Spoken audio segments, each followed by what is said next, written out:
Good morning friends. આજે આપણે આગળના ઉદાહરણ તરફ જઈએ. જો ઉદાહરણ નંબર 3.8 જેમાં આપણને વાત કરી છે પ્રતિક્રિયા સમય, જેને આપણે અંગ્રેજીમાં રિએક્શન ટાઈમ પણ કહી શકીએ. સૌથી પહેલા વિદ્યાર્થી મિત્રો પ્રશ્ન થાય કે સાહેબ રિએક્શન ટાઈમ એટલે શું? તો વિદ્યાર્થી મિત્રો વિચારો કે તમે બાઇક કે ફોર વ્હીલર કાર લઈને જઈ રહ્યા છો અને તમે આગળ રસ્તા ઉપર અચાનક એક નાનું બાળક દોડતું દોડતું રસ્તા ઉપર આવી જાય છે અને ત્યારે તમે અચાનક વિચારો છો કે આપણે શું કરવું? અચાનક એકદમ શોર્ટ બ્રેક મારવી, ધીમે ધીમે બ્રેક મારવી, શું કરવું? અને એ આદેશ તમે તમારા મગજને આપો છો કે ના, બાળક બહુ જ નજીક છે, આપણે શોર્ટ બ્રેક મારવી પડશે. તો એ વખતે તમે તમારા મગજને આદેશ આપો છો કે આપણે શોર્ટ બ્રેક મારવી પડશે, પણ બ્રેક માર્યા પહેલા અને બાળકને જોયા પછી અને બ્રેક માર્યા પહેલા તમે વિચારવા માટે કંઈક સમય લો છો. અને એ જે સમય છે એ સમયને જ આપણે પ્રતિક્રિયા સમય, અંગ્રેજીમાં એને રિએક્શન ટાઈમ કહીએ છીએ. અહીં આગળ આપણને બુકની અંદર એવું એક ઉદાહરણ આપ્યું છે કે જેમાં આપણે રિએક્શન ટાઈમ શોધવાનો છે. અને એના માટે આપણને કીધું છે કે દાખલા તરીકે તમારા હાથની અંદર એક સ્કેલ છે. તમારા હાથમાં આવી એક સ્કેલ છે અને આ જે સ્કેલ છે, આ સ્કેલનો જે ઉપરનો છેડો છે એ ઉપરના છેડાથી તમે એને પકડેલી હોય છે અને પછી તમે આ જે સ્કેલ છે, આ સ્કેલને અહીંયાથી છોડી દો છો અને અહીંયાથી છોડી દો છો તો એ વખતે ગુરુત્વાકર્ષણ બળની અસર હેઠળ આ સ્કેલ ગુરુત્વાકર્ષણ બળની અસર હેઠળ નીચે તરફ જશે અને તે આ રીતે કંઈક અંતર કાપે છે. એ આ રીતે, અને અહીંયાથી આ જે અંતર કાપ્યું, તમે એક હાથમાંથી તમારી સ્કેલને છોડી અને બીજા હાથથી એ જ સ્કેલને તમે પકડો છો. તો એક હાથમાંથી છોડો છો, બીજા હાથમાંથી પકડો છો, તો એ વખતે એ સ્કેલ કંઈક અંતર કાપે છે. એ જે અંતર છે એ અંતર તમને બુકમાં આપેલું છે. એ અંતર 21 સેન્ટીમીટર જેટલું છે વિદ્યાર્થી મિત્રો. આ અંતર જે તમને બુકમાં આપેલું છે એ કેટલું છે? 21 સેન્ટીમીટર. સેન્ટીમીટરને મીટરમાં કન્વર્ટ કરી દઈએ. 21 ભાગ્યા 100 0.21 મીટર. અને આ વખતે તમે સ્કેલને તમારા એક હાથમાંથી છોડો છો એટલે સ્કેલ નીચે જાય છે, એટલે તમારો બીજો હાથ છે તરત જ એના સ્કેલ નીચે ન પડવી જોઈએ, તો તમે ઝડપથી તમારા બીજા હાથની મદદથી સ્કેલને પકડવાનો પ્રયત્ન કરો છો. પરંતુ ત્યાં સુધી તમારા મગજને આદેશ મળે પકડવાનો, ત્યાં સુધી એ કંઈક અંતર કાપે છે. એ અંતર આપણને આપ્યું છે 21 સેન્ટીમીટર. જુદા જુદા કિસ્સાની અંદર જુદું જુદું હોઈ શકે, પણ આ આપણને સરેરાશ અંતર આપ્યું છે અને એના ઉપરથી તમારા મગજને આદેશ મળે ત્યાં સુધી કેટલોક સમય વીતી જાય છે, જેને આપણે રિએક્શન ટાઈમ કહીશું, જે આપણે અહીંયા આગળ શોધવો છે. તો હવે અહીંયા આગળ વિદ્યાર્થી મિત્રો તમારી પાસે ડી છે, ટીઆર તમારે શોધવાના છે. તો આપણી પાસે અંતરનું સૂત્ર છે d બરાબર v0d પ્લસ 1/2 ad સ્ક્વેર. પણ વિચારો, શરૂઆતમાં સ્કેલ તમારા હાથમાં છે, તો જ્યાં પ્રારંભિક વેગ v0 બરાબર કેટલા થઈ જશે? 0 થઈ જશે. આપણે જાણીએ છીએ કે a બરાબર g બરાબર 9.8 મીટર પર સેકન્ડ સ્ક્વેર. પણ યાદ કરો અગાઉ આપણે કીધેલું છે કે મુક્ત પતનના કિસ્સામાં a ની વેલ્યુ કેવી લેવાની, ઋણ માઈનસ લેવાની. એ જ રીતે પદાર્થ ઉપરથી નીચે તરફ આવી રહ્યો છે, પદાર્થ ઉપરથી નીચે તરફ આવતું તો અંતર પણ કેવું લઈ લેવાનું, માઈનસ. એટલે આને પણ હું કેવા લઈ લઈશ, માઈનસ 0.21. ચલો આ કિંમતો મૂકી દો આની અંદર, તો d મળ્યા આપણને -0.21 v00 1/2 a -9.8 t ની વેલ્યુ tr લઈ લઈએ. એટલે t બરાબર કેટલા લઈ લો, tr. તો t ની જગ્યાએ કેટલા લઈ લઉં, tr.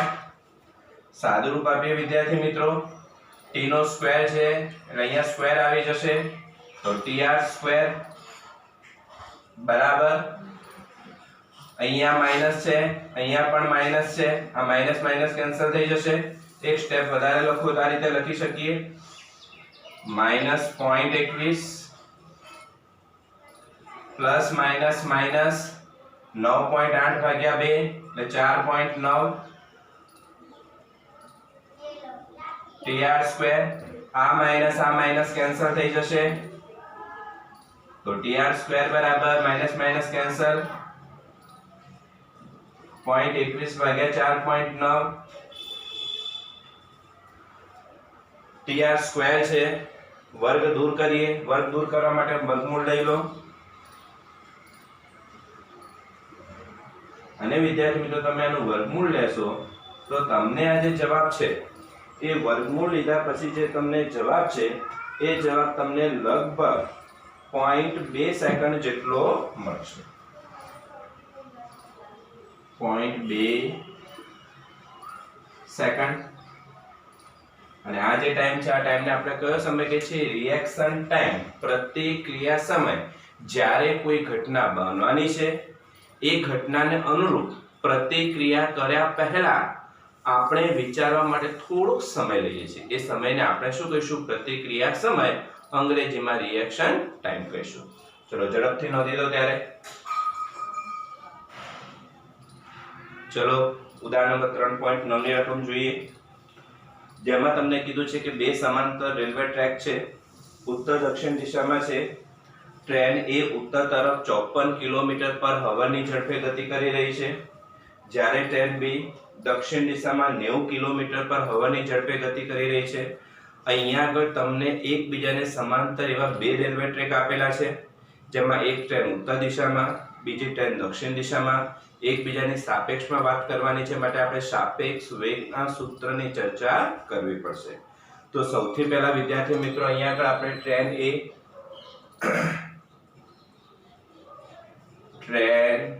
એ તો એના વેગને આપણે va કહી દઈએ. અને એ તમને રકમની અંદર આપેલો છે ટ્રેન એ જે ઉત્તર તરફ 54 કિલોમીટર પર અવર, 54 કિલોમીટર પર અવર. પણ યાદ કરો અગાઉ તમને શીખવાડેલું છે કિલોમીટર પર અવર માંથી મીટર પર સેકન્ડમાં જવું તો કેટલા વડે ગુણવાના, 5/18. 54 ગુણ્યા 5/18 એટલે કિલોમીટર પર અવર માંથી મીટર પર સેકન્ડમાં જતા રહીશું. 18 3 5 તરી 15 મીટર પર સેકન્ડ. એટલે ટ્રેન એની ઝડપ આપણને મીટર પર સેકન્ડમાં કેટલી મળશે, 15 મીટર પર સેકન્ડ. ચલો હવે વાત કરીએ ટ્રેન બી ની. ટ્રેન બી જેની ઝડપ vb બરાબર અહીં આગળ તમને આપેલા છે 90 કિલોમીટર પર અવર, 90 કિલોમીટર પર અવર. ચલો ફરીથી કિલોમીટર પર અવર માંથી મીટર પર સેકન્ડમાં જરા કેટલા વડે ભાગી દો, 5/18 વડે ગુણી દો. કેટલા વડે, 5/18. 18 થઈ જશે 5, 5 ગુણ્યા 5 એટલે 25 મીટર પર સેકન્ડ. પણ વિદ્યાર્થી મિત્રો યાદ કરો, ટ્રેન એ જે ઉત્તર દિશામાં ગતિ કરી રહી છે, ટ્રેન બી દક્ષિણ દિશામાં ગતિ કરી છે. ઉત્તર કરતા દક્ષિણની દિશા વિરુદ્ધ હોય તો સ્વાભાવિક છે કે વિરુદ્ધ હોય તો અહીંયા આગળ વેગની આગળ ચિહ્ન કયો મૂકી દો માઈનસ, એટલા માટે મેં અગાઉથી આગળ થોડી જગ્યા રાખેલી છે માઈનસ માટે. તો આમ ટ્રેન એ ઉત્તર દિશામાં માટેનો ઝડપ વેગ ધન આવશે, જ્યારે ટ્રેન બી દક્ષિણ દિશામાં માટેની ઝડપ આપણે કેવી લઈશું માઈનસ લઈશું. તો આગળ કીધું છે તો a ની સાપેક્ષે b નો વેગ શોધો. આપણને કીધું છે ટ્રેન a ની સાપેક્ષે b નો વેગ, એટલે કે એને આ રીતે પણ લખી શકાય, ટ્રેન b નો a ની સાપેક્ષે વેગ. જેનો વેગ શોધવાનો હોય એને પહેલા લખવાનું, જેની સાપેક્ષે શોધવાનું હોય એને પછી લખવાનું. b નો શોધવાનો છે માટે પહેલા, a ની સાપેક્ષે માટે પછી, માટે vba બરાબર vb માઈનસ va, vba બરાબર vb માઈનસ va. ચલો vb ની વેલ્યુ -25, પછી આ માઈનસ va ની વેલ્યુ 15, -25 -15 અને -25 -15 તો કેટલા થઈ જશે વિદ્યાર્થી મિત્રો -40 મીટર પર સેકન્ડ. એટલે કે b નો a ની સાપેક્ષે વેગ કેટલો મળી ગયો -40 મીટર પર સેકન્ડ, અને દિશા કેવી મળી માઈનસ ઋણ મળી, કારણ કે a કરતા b ની દિશા કેવી છે વિરુદ્ધ છે. ચલો બી વિકલ્પ. બી વિકલ્પમાં વિદ્યાર્થી મિત્રો આપણને કીધું છે b ની સાપેક્ષે જમીનનો વેગ. કોની સાપેક્ષે? b ની સાપેક્ષે જમીનનો વેગ.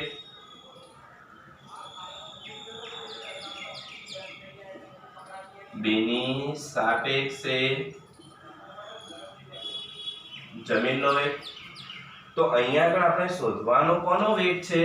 જમીન. જમીનને આપણે અંગ્રેજીમાં કહી દઈએ ગ્રાઉન્ડ. તો v g b, જમીન માટે g લખ્યા છે પહેલા, b ની સાપેક્ષે માટે b પાછળ લખ્યા છે, તો vgb બરાબર vg vb.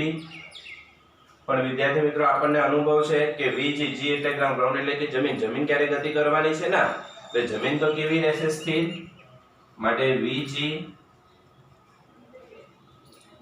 બરાબર કેટલા 0, તો આ 0 થઈ જશે, માઈનસ vb, vb કેટલા છે -25,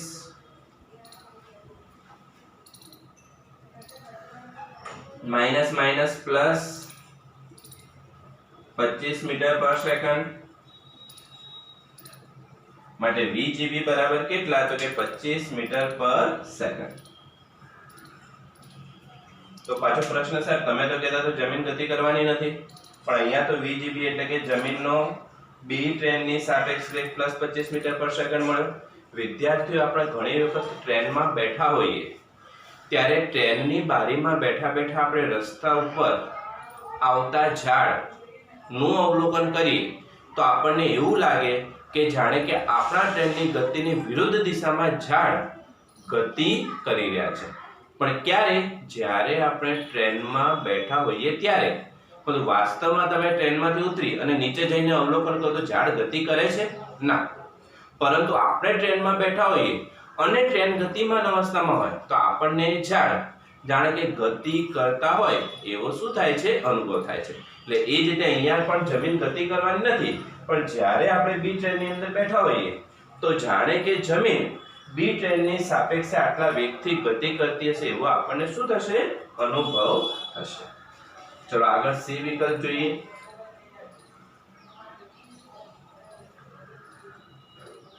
સી વિકલ્પ.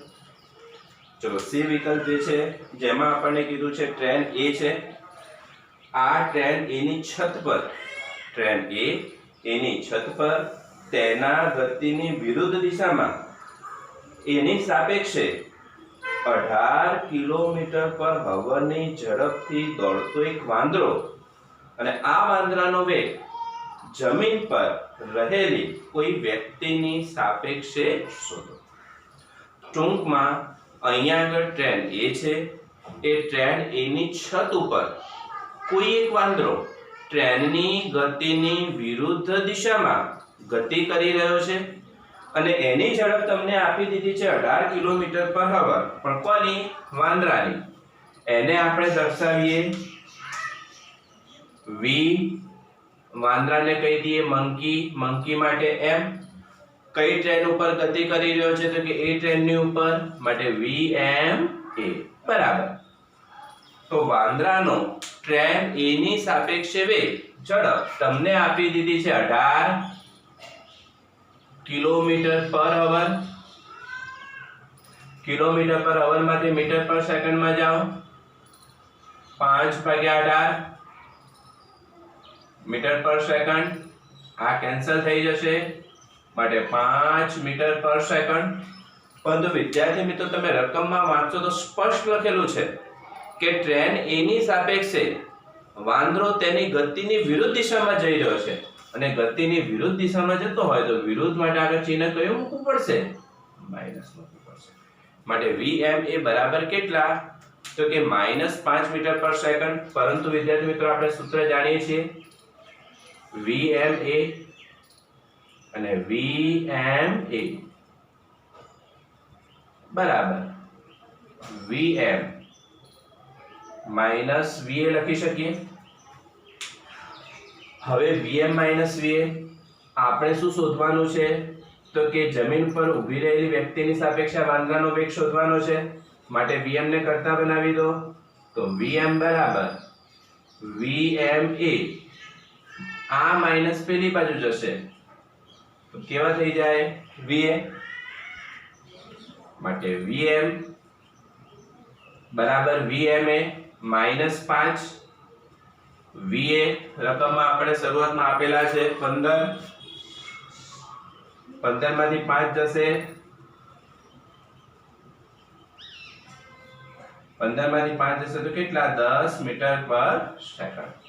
પણ વિદ્યાર્થી મિત્રો, આ જે વાંદરો છે, આ વાંદરાનો જમીનની ઉભેરેલી કોઈ વ્યક્તિની સાપેક્ષે ને જમીન પર, તો જમીન માટે અહીંયા આગળ તમારે vmg લખવું હોય તો પણ તમે એને લખી શકો.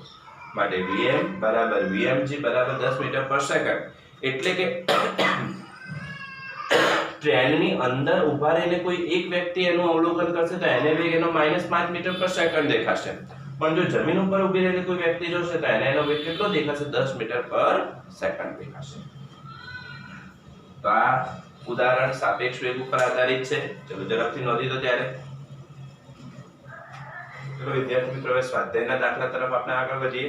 સ્વાધ્યાય દાખલા નંબર 3.1, જેમાં રકમમાં આપણને કીધેલો છે કે નીચે આપેલ તમને 4 વિકલ્પ આપ્યા છે, એમાં કેટલાક ગતિના ઉદાહરણો આપ્યા છે અને કીધું છે કે નીચે આપેલ ગતિના ઉદાહરણો પૈકી કયા ઉદાહરણમાં તંત્રને આશરે બિંદુવત પદાર્થ ગણી શકાય? તંત્ર શબ્દ વાપર્યો છે. કયો શબ્દ? તંત્ર. અને જે 4 વિકલ્પ છે જેમાં તમને કીધું છે 2 સ્ટેશન વચ્ચે વગર ઝાટકે ગતિ કરતી ટ્રેન, સરળતાથી કોઈ વર્તુળાકાર માર્ગ પર સાયકલ ચલાવતી વ્યક્તિના માથા પર બેઠેલ કોઈ વાંદરો, જમીન પર અથડાઈને તીવ્ર વળાંક લેતો સ્પિન થતો હોય તે ક્રિકેટનો દડો, ને ટેબલની કિનારી પરથી ખસીને પડતું બીકર. ટોટલ 4 વિકલ્પ આપ્યા છે, A, B, C અને D. સૌથી પહેલા તમને કીધું છે આ ઉદાહરણમાં તંત્રને આશરે બિંદુવત પદાર્થ ગણી શકાય. તંત્ર, આ તંત્રને બિંદુવત પદાર્થ. તો સૌથી પહેલા તંત્ર, જેને આપણે સિસ્ટમ કહી શકીએ. સૌથી પહેલા તંત્ર કોને કહેવાય? તો પહેલા વિકલ્પમાં આપણને કીધું છે 2 સ્ટેશન વચ્ચે વગર ઝાટકે ગતિ કરતી ટ્રેન. આ ટ્રેન એક તંત્ર છે. ટ્રેન એ શું છે? તંત્ર છે. તો ટ્રેનમાં શું હોય વિચારો? તો ટ્રેનની અંદર એન્જિન હોય, પ્લસ તેના ડબ્બા. પેસેન્જર ટ્રેન હોય તો પેસેન્જર ટ્રેનની અંદર આવતા ડબ્બા કે જેમાં પેસેન્જર બેઠેલા હોય એવા કેટલાય ડબ્બા હોય.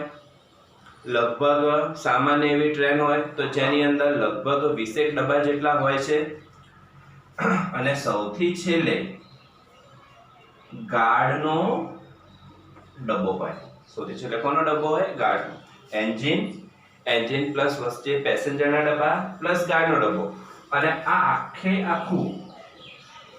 આખું જેટલા પણ ઘટકો છે જે બે કે બે કરતા વધારે છે, એન્જિન પ્લસ ડબ્બા પ્લસ ગાર્ડનો ડબ્બા બધાથી ભેગા થાય ત્યારે આવી જે ટ્રેન છે, આ ટ્રેનને આપણે શું કહી શકીએ? તંત્ર કહી શકીએ. એ જ રીતે બી વિકલ્પમાં આપણને કીધું છે સરળતાથી કોઈ વર્તુળાકાર માર્ગ પર સાયકલ ચલાવતી વ્યક્તિ, એ વ્યક્તિના માથા ઉપર બેઠેલ કોઈ વાંદરો. એટલે સૌથી પહેલા શું આવ્યું? સાયકલ આવી. આ સાયકલ ઉપર એક વ્યક્તિ બેઠો છે જે સાયકલને ચલાવી રહ્યો છે, અને એ વ્યક્તિના માથા ઉપર કોણ છે? તો કે વાંદરો છે. તો સાયકલ પ્લસ વ્યક્તિ પ્લસ વાંદરો, આ ત્રણ ઘટકો ભેગા થયા એટલે આ આખાને આપણે શું કહી શકીએ? તંત્ર કહી શકીએ. શું કહી શકીએ? તંત્ર. અને હવે જે તંત્ર છે એ તંત્રને આપણે બિંદુવત પદાર્થ કહી શકાય. તો કેવા કિસ્સામાં આપણે એને બિંદુવત પદાર્થ કહી શકીએ તંત્રને? વાસ્તવમાં તમે જોવા જાઓ તો આ એન્જિન પ્લસ ડબ્બો પ્લસ ગાર્ડના ડબ્બાથી બનતી રચના બહુ વિશાળ હોય, પણ એની સાપેક્ષમાં તમે એને બિંદુવત પદાર્થ ક્યારે કહી શકો? તો એના માટે તમારે યાદ રાખવું પડે કે જ્યારે પદાર્થે કાપેલ અંતરની સરખામણીમાં પદાર્થના પરિમાણ અવગણી શકાય તેવા હોય તો એવા પદાર્થને બિંદુવત પદાર્થ કહે છે. અને એ પદાર્થની ગતિને બિંદુવત પદાર્થ, જેને કણ પણ આપણે કહી શકીએ છીએ. કારણ કે કણની વ્યાખ્યા યાદ કરો તો કણ એટલે શું? આપણે ભણ્યા હતા કણ એટલે દળ ધરાવતો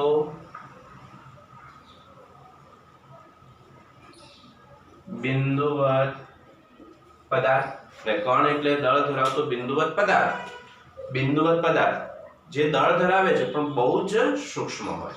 તો અહીંયા આ બિંદુવત પદાર્થ એને આપણે કણ કહી શકીએ, પણ ક્યારે? જ્યારે એણે કાપેલ અંતરની સરખામણીમાં એ જે પદાર્થ છે, જે તંત્ર છે એના પરિમાણ, એના માપ, લંબાઈ હોય, પહોળાઈ હોય, ઊંચાઈ હોય, કાકાનું ક્ષેત્રફળ હોય, કાકાનું કદ હોય, એને આપણે અવગણી શકીએ તેટલા નાના હોય તો એને આપણે શું કહી શકીએ? બિંદુવત પદાર્થ કહી શકીએ. અને એની ગતિને બિંદુવત પદાર્થની ગતિ કહે છે. તો વિચારો, આ વિકલ્પ નંબર એ છે. આ વિકલ્પ નંબર એ ની અંદર આપણને તંત્ર તરીકે આપ્યું છે એન્જિન પ્લસ ડબ્બો પ્લસ ગાર્ડનો ડબ્બો એટલે કે ટ્રેન. આ ટ્રેન ઝાટકા લીધા વગર સતત ગતિ કરી રહી છે. વિચારો કે ટ્રેન છે અમદાવાદથી ઉપડે છે, વચ્ચે કોઈ પણ સ્ટેશન ઉપર સ્ટોપેજ લેતી નથી અને સીધી દિલ્હી જાય છે, રાજધાની, જેને આપણે રાજધાની એક્સપ્રેસ પણ કહીએ છીએ. તો આ રાજધાની એક્સપ્રેસ અમદાવાદથી ઉપડે છે અને સીધી દિલ્હી જાય છે. તો અમદાવાદ અને દિલ્હી વચ્ચેનું અંતર ઘણું જ વધારે છે આ ટ્રેનના પરિમાણની સાપેક્ષમાં. માટે આપણે આ ટ્રેનને બિંદુવત પદાર્થ ગણી શકીએ. એ જ રીતે સાયકલ પ્લસ વ્યક્તિ પ્લસ વાંદરો એટલે કે સાયકલ ચલાવતી વ્યક્તિના બેઠેલો જે વાંદરો છે એના માથા પર બેઠેલો વાંદરો, એ જ્યારે વર્તુળાકાર રાઉન્ડ મારી રહ્યો છે તો એ વખતે એણે કાપેલ અંતર એ તેમના પરિમાણની સાપેક્ષમાં બહુ જ નાનું છે. માટે આપણે એને પણ બિંદુવત પદાર્થ ગણી શકીએ. એટલે આપણે જવાબ આ રીતે લખી શકીએ કે વિકલ્પ એ અને બી એટલે આ બે વિકલ્પમાં પદાર્થને બિંદુવત પદાર્થ ગણી શકાય, કારણ કે તેમણે કાપેલા અંતરની સરખામણીમાં તેમના પરિમાણો ખૂબ જ નાના છે. જ્યારે વિકલ્પ સી અને ડી માં આપણે બિંદુવત પદાર્થ ગણી શકાય નહીં, કારણ કે અહીં ઉપરોક્ત શરત એટલે કે પદાર્થે કાપેલ અંતરની સાપેક્ષમાં પદાર્થના પરિમાણ નાના નથી, એનું પાલન થતું નથી. માટે અહીં તેને બિંદુવત પદાર્થ આપણે ગણી શકીએ નહીં. ચલો ઝડપથી નોંધી દો. ત્યારે ચલો મિત્રો, સ્વાધ્યાયનો દાખલા નંબર બીજો એટલે કે 3.2 જોઈએ.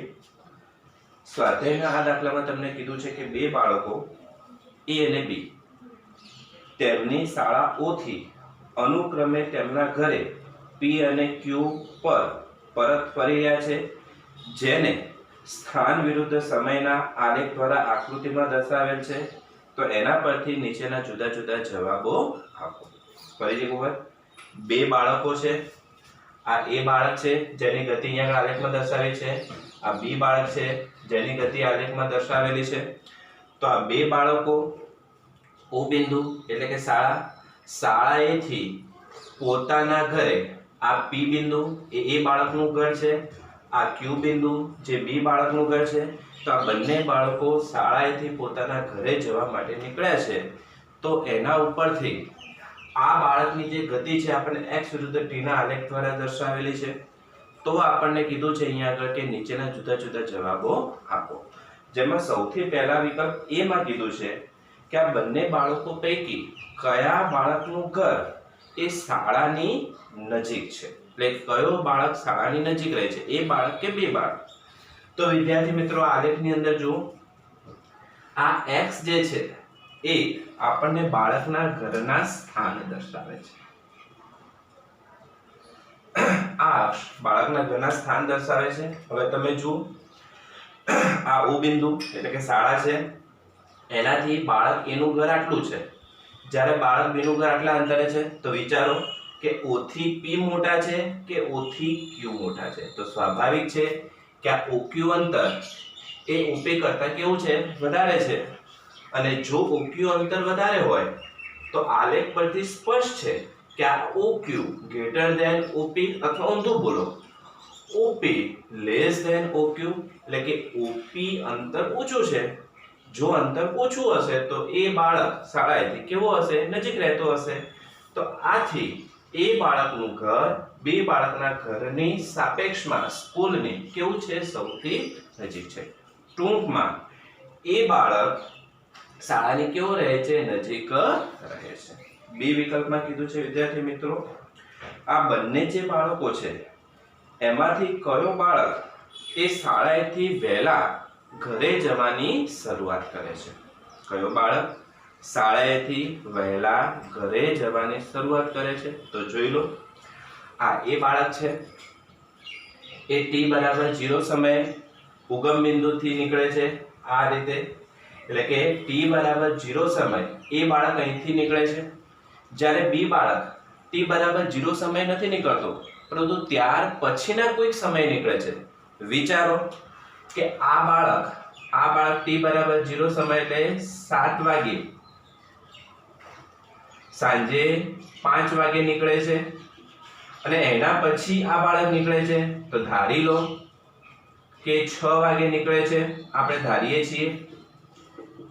તો વિચારો એ બાળક અહીંયાથી એટલે 5 વાગે ઘરે જવા નીકળે છે, જ્યારે બી બાળક એ 6 વાગે ઘરે જવા નીકળે છે. તો કોણે વહેલા ઘરે જવા માટેની શરૂઆત કરી? તો સ્વાભાવિક છે કે એ બાળક. તો આલેખ પરથી સ્પષ્ટ છે કે એ બાળક t બરાબર 0 સમય એટલે અહીંયાથી ઘરે, જ્યારે બી બાળક ત્યાર પછીના tc સમય શરૂઆત કરે છે. આમ એ બાળક વહેલી ગતિની શું કરે છે? શરૂઆત કરે છે. ચલો એના પછી વિદ્યાર્થી મિત્રો સી વિકલ્પ, જેમાં તમને કીધું છે કે અહીંયા આગળ કયો બાળક ઝડપથી ચાલે છે, અને ઝડપ તમને શોધવાની કીધું હોય તો આપણે અગાઉ ભણી ચૂક્યા છીએ કે x વિરુદ્ધ t નો આલેખ હોય, અને x વિરુદ્ધ t ના આલેખમાં જો તમે એનો ઢાળ શોધો તો એ તમને શું આપશે? ઝડપ. એટલે કે x વિરુદ્ધ t ના આલેખનો ઢાળ આપણને શું આપે છે? ઝડપ આપે છે. માટે ઢાળ પણ યાદ કરો, ઢાળ શોધવા માટે આપણે કયું વિધેય વાપરીએ છીએ? tan θ. tan θ બરાબર ઝડપ. પણ વિદ્યાર્થી મિત્રો આ જ ઝડપ, પણ વિદ્યાર્થી મિત્રો વિધેય tan છે, tan નું સૂત્ર આપણે જાણીએ છીએ સામેની બાજુ ભાગ્યા પાસેની બાજુ. તો હવે આના ઉપરથી ટૂંકમાં આપણે કહી શકીએ કે આ આલેખની અંદર જો મારે ઝડપ શોધવી હોય તો ઝડપ બરાબર સામેની બાજુ ભાગ્યા પાસેની બાજુ સીધે વાપરી દઉં અહીંયા આગળ. તો આ રીતે સૌથી પહેલા આ ત્રિકોણ જો વિદ્યાર્થી મિત્રો, ત્રિકોણ O F G અને ત્રિકોણ OFG માં tan OFG માં, ચલો આને હું θ a કહી દઉં. તો આ θ ની સામેની બાજુ એટલે FG ભાગ્યા પાસેની બાજુ કઈ થશે? OG. તો tan θ a બરાબર VA બરાબર સામેની બાજુ FG સામેની બાજુ FG ભાગ્યા પાસેની બાજુ OG. ચલો એ જે હવે ત્રિકોણ, હવે આ જે ત્રિકોણ છે એ જો વિદ્યાર્થી મિત્રો CEG, CEG માં tan, આ જે ખૂણો છે એને હું θB કહી દઉં. CEG આ ત્રિકોણ જુઓ tan θB, સામેની બાજુ એટલે આખી બાજુ EG, તો tan θB, tan θB VB બરાબર FG ભાગ્યા આ ત્રિકોણની અંદર આ બાજુ એટલે CG. હવે વિદ્યાર્થી મિત્રો અહીંયા આગળ આ બંને જે ત્રિકોણ છે એ બંને ત્રિકોણની અંદર તમે આ બાજુ જુઓ, આ બાજુ, તો આ બાજુ છે EG, આ બાજુ જે FG, એટલે આ બાજુ મોટી છે, આ બાજુ કેવી છે નાની, તો આ બાજુ મોટી એટલે EG એ FG કરતા કેવા મોટા, તો અહીં EG, અહીંયા આગળ EG આવશે વિદ્યાર્થી મિત્રો. તો EG greater than FG, એટલે અહીંયા આગળ EG મોટા છે, આ EG મોટા છે, તો સ્વાભાવિક છે કે આ મોટા છે, આ મોટા છે, એટલે આ કેવા છે નાના, એટલે છેદ નાનો છે, છેદ નાનો છે એટલે સ્વાભાવિક છે આ બંને વચ્ચે બે સંબંધ છે, આ બંને વચ્ચે કેવો સંબંધ છે સમપ્રમાણનો. તો જેના માટે EG મોટા હશે એની ઝડપ કેવી હશે વધુ, એટલે VB greater than. ચલો હવે અહીંયા આગળ FG કેવા છે નાના, FG નાના છે, તો આ બંને વચ્ચે કેવો સંબંધ છે સમપ્રમાણનો, તો FG નાના તો એની ઝડપ પણ કેવી નાની. ટૂંકમાં વિદ્યાર્થી મિત્રો એટલું જ તમને કહેવા માંગુ છું કે જે ત્રિકોણની અંદર સામેની બાજુ મોટી એની ઝડપ વધારે, સામેની બાજુ નાની એની ઝડપ કેવી ઓછી. તો અહીંયા આગળ આપણે જોઈ શકીએ છીએ કે આ બંને જે ત્રિકોણો જે મેં લખ્યા છે એમાં સામેની બાજુ એટલે આ ત્રિકોણની અંદર, આ ત્રિકોણની અંદર સામેની બાજુ EG, આ ત્રિકોણની અંદર સામેની બાજુ FG, તો EG એ FG કરતા મોટા છે, માટે આની ઝડપ EG એ તમને B પદાર્થની ઝડપ આપશે, FG એ તમને A બાળકની ઝડપ આપશે, માટે B બાળકની ઝડપ A બાળકની ઝડપ કરતા કેવી છે વધુ છે, માટે B બાળકની ઝડપ વધુ છે.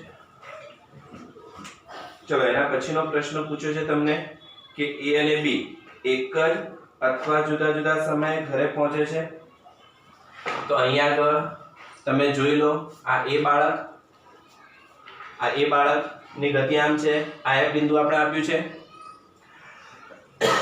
આ B બાળક છે, આ E બિંદુ, પણ બંનેના જો તમે સમયની અક્ષ ઉપર લંબ દોરો તો બંનેના સમયની અક્ષ ઉપરના લંબ જે છે તમને સમય આપશે. એટલે G બિંદુ તમને શું આપે છે, સમય આપે છે, અને G બિંદુ જો સમય આપતું હોય તો આ A બાળક અને આ B બાળક બંનેના લંબ દોરતા એક જ સમયે મળે છે, એટલે કે A અને B બંને બાળકો એક જ સમયે તેમના ઘરે પહોંચે છે. પાછો પ્રશ્ન થશે કે સાહેબ તમે તો પહેલા કહેતા હતા કે A બાળક વહેલી ગતિની શરૂઆત કરે છે અને B બાળક મોડી ગતિની શરૂઆત કરે છે, પણ વિદ્યાર્થી મિત્રો ગતિની શરૂઆત કર્યા પછી B બાળકની ઝડપ વધી જાય છે, અને B બાળકની ઝડપ વધી જાય છે માટે B બાળક મોડેથી ગતિની શરૂઆત કરે છે, તેમ છતાં બંને બાળકો એક જ સમયે તેમના ઘરે પહોંચે છે. અને સૌથી છેલ્લે તમને કીધું છે કે આ બંને જે બાળકો છે એ બંને બાળકો એક જ રસ્તા ઉપર એક વખત અથવા બે વખત એકબીજાને મળે છે અને પછી કયો બાળક આગળ નીકળી જાય છે. તો આલેખની અંદર આપણે જોઈ શકીએ છીએ કે આ A બાળક અને B બાળક આ D બિંદુ આગળ બંને એકબીજાને છેદે છે, અને છેદે છે એટલે જો અહીંયાથી તમે આ રીતે લંબ દોરો, આ રીતે x અક્ષ ઉપર આ રીતે જો તમે વિદ્યાર્થી મિત્રો લંબ દોરો તો તમને ખબર પડે કે આ બંને બાળકો આલેખમાં D બિંદુ ઉપરના કોઈક સ્થાને એકબીજાને મળે છે, એટલે કે A અને B બાળક બંને D બિંદુએ સ્થાને એકબીજાને મળે છે અને ત્યારબાદ બી બાળક કે જેની ઝડપ કેવી છે વધુ, તો ત્યારબાદ બી બાળક કે જે મોડેથી ગતિની શરૂઆત કરે છે પરંતુ તેની ઝડપ કેવી છે વધુ છે, તો તે ઓવરટેક કરીને એ બાળકથી આગળ નીકળી જાય છે, કારણ કે તેની ઝડપ કેવી છે વધુ છે.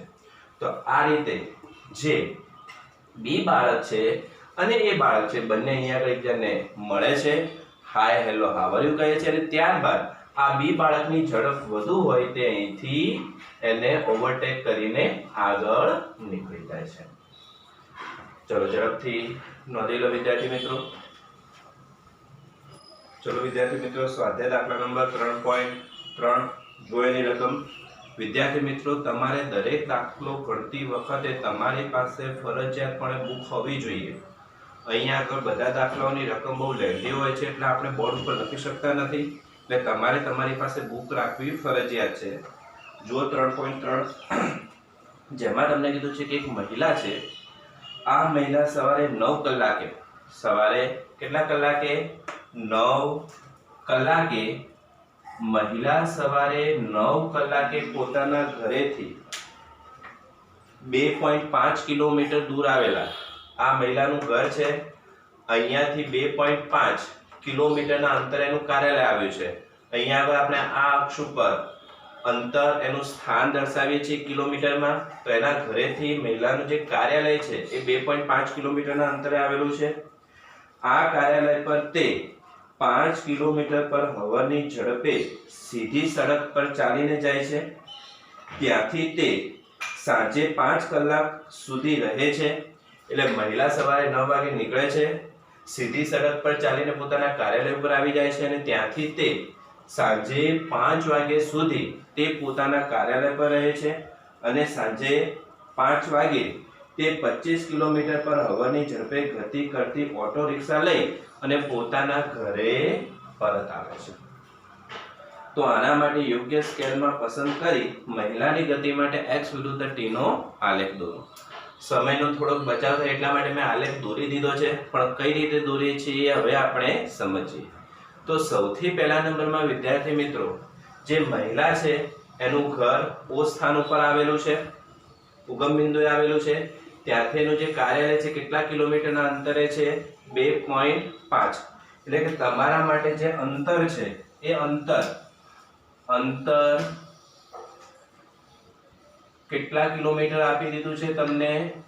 2.5 કિલોમીટર આપી દીધું છે. હવે તે સવારે 9 કલાકે પોતાના ઘરેથી પોતાના કાર્યાલય જવા પર નીકળે છે, એટલે સવારના 9 વાગે નીકળે છે.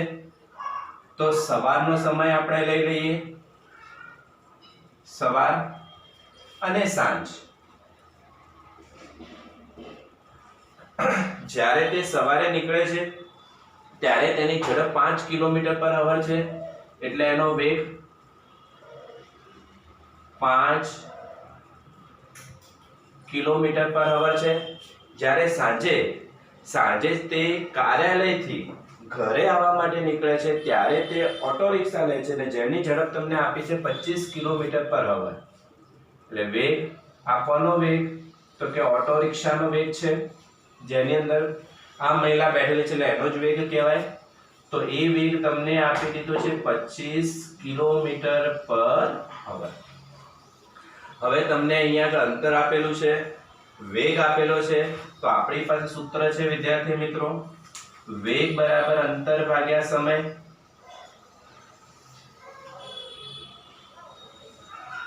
અને વેગ બરાબર અંતર ભાગ્યા સમય માટે સમય બરાબર કેટલા?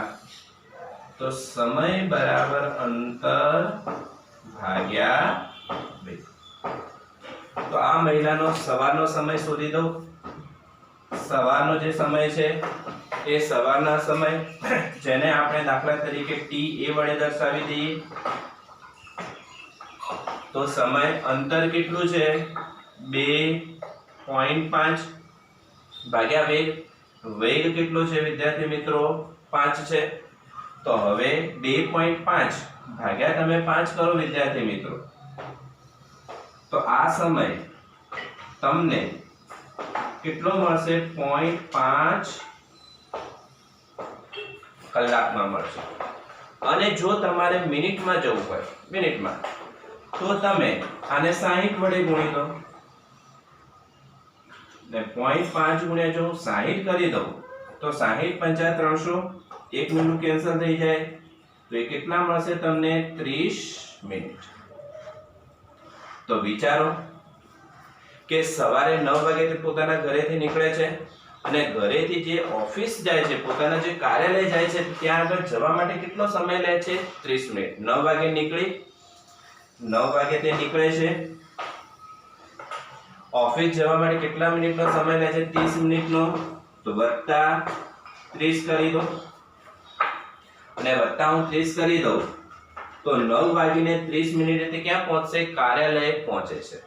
તો ટૂંકમાં એ 9 વાગે પોતાના ઘરેથી નીકળે છે અને 9 વાગીને 30 મિનિટે કાર્યાલય ઉપર પહોંચી જાય છે। તો વિદ્યાર્થી મિત્રો તમે એનો આલેખ જુઓ તો 9 વાગીને 30 મિનિટે તમારે એના ઓફિસ એટલે કાર્યાલય ઉપર દેખાડવી પડે એટલે અહીં આગળ આવશે તે જેને આપણે નામ આપી દઈએ એ।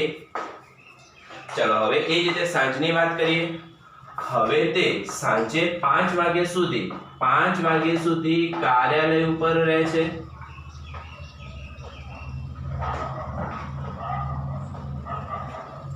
એટલે કાર્યાલય પર કેવી છે તે પોતે સ્થિર છે એટલે એનો વેગ કેટલો હશે 0 હશે। ચલો હવે સાંજે તે નીકળે છે એ બિંદુને આપણે બી બિંદુ કહી દઈએ અંતર તો એટલું જ છે 2.5 પણ આ વખતે વેગ કેટલો છે 25 વેગ કેટલો છે 25 છે। ચલો હવે 2.5 ભાગ્યા 25 સાદુરૂપ આપતા ન આવે તો આ રીતે આપી દેવાનું 2.5 એટલે 25 ભાગ્યા 10 લખી દો છેદમાં 25 છે જ। તો વિદ્યાર્થી મિત્રો અહીંયા કેટલા થઈ ગયા TB આ 25 તો નીકળી જશે એટલે 1/10 કલાક 1/10 કલાક। ચલો કલાકમાંથી મિનિટમાં જવું હોય તો 60 વડે ગુણી દો છેદમાં 10 તો છે જ। આ કલાક છે કલાકની જગ્યાએ મેં કેટલા મિનિટ લખી દીધા 60 મિનિટ 60/10 એટલે કેટલા મિનિટ થઈ જશે 6 મિનિટ। એટલે કે કાર્યાલય ઉપરથી પોતાના ઘરે આવવા માટે તે કેટલા મિનિટનો સમય લે છે 6 મિનિટનો। પણ વિચારો કાર્યાલયથી કેટલા વાગે નીકળે છે તો સાંજે 5 કલાકે તે કાર્યાલયથી નીકળે છે 5 કલાકે કાર્યાલયથી નીકળે છે ઘરે આવવા માટે કેટલા મિનિટ લે છે 6 મિનિટ તો વત્તા 6 મિનિટ એડ કરી દો મિનિટ તો ટોટલ સમય કેટલો થશે 5 વાગી અને 6 મિનિટે તે આવી જશે તો 5 વાગીને 6 કલાકે તે પોતાના ઘરે પાછી આવી જાય છે। તો વિદ્યાર્થી મિત્રો અહીંયા સૌથી પહેલા આપણે સમય નોંધ્યો કારણ કે આપણી પાસે અંતર તો છે જ। તો શરૂઆતમાં સવારે ઘરેથી નીકળે છે ત્યારે તે કેટલા વાગે તો કે 9:30 કલાકે તે પોતાના કાર્યાલય ઉપર પહોંચી જાય છે અને કાર્યાલયથી ઘરે આવવા માટે તે 6 મિનિટનો સમય એટલે 5 વાગી અને 6 કલાકે એટલે 5 વાગી અને 6 મિનિટે 5 કલાક અને 6 મિનિટે પોતાના ઘરે પહોંચી જાય છે। તો હવે તમારી પાસે સમય આવી ગયો છે જેને આપણે સમયની અક્ષ ઉપર દર્શાવ્યો છે પણ વિદ્યાર્થી મિત્રો આ સમયની અક્ષ જેને આપણે x અક્ષ ઉપર લીધો છે x અક્ષ આ x અક્ષ ઉપર આપણે સમય t લીધો છે અને એની અંદર આપણે 1 એકમ બરાબર કેટલા કલાક લીધા છે જુઓ 9 થી 10 10 થી 11 10 થી 11 1 કલાક વધ્યો 11 થી 12 એટલે 1 એકમ બરાબર કેટલા કલાક લઈ લીધા છે 1 કલાક લઈ લીધા છે। જ્યારે y અક્ષ ઉપર y અક્ષ ઉપર આપણે અંતર x લીધું છે અને એની અંદર 0 થી 1 1 થી 2 2 થી 3 એટલે એની અંદર આપણે 1 એકમ તમે સેન્ટીમીટરમાં પણ લખી શકો તો 1 એકમ બરાબર આપણે કેટલા કિલોમીટર લીધા છે 1 કિલોમીટર લીધા છે।